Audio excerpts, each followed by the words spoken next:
Du coup, je sais pas si vous vous souvenez de mon Syngonium chiapense qui a perdu absolument toutes ses variegations.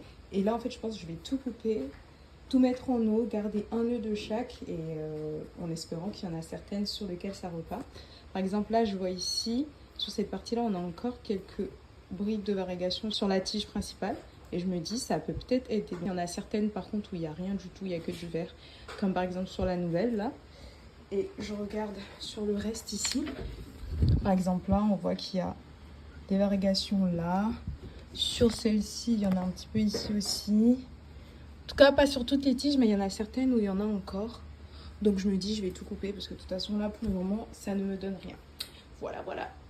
Du coup, ça y est, j'ai tout coupé. Donc là, on a la base. J'essaie de vous montrer sur quoi on va travailler. Donc on a cet œil-là.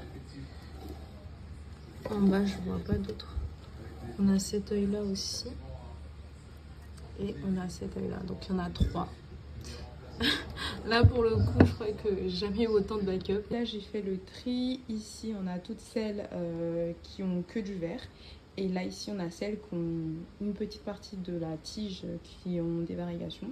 En espérant que parmi tout ce lot-là, il y en ait au moins une qui réussit à développer deux jolies. Mais même s'il y en a, je ne sais pas si c'est une plante que je vais garder parce qu'il est tellement susceptible à la réversion que je ne sais pas si c'est quelque chose que j'ai envie de garder. Mais voilà, on va faire comme ça et puis on va croiser les doigts. Du coup, il y a aussi ces deux petits tronçons que j'ai complètement oublié de vous montrer. En fait, les feuilles, elles étaient trop abîmées, donc je les ai enlevées.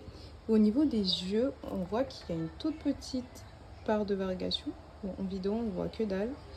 Mais faites-moi confiance, c'est une toute petite partie qui présente des variations. Du coup, je me dis, je vais les mettre dans ma boîte à bouturage et peut-être que ça peut donner aussi quelque chose. Voilà, donc on a 3 options.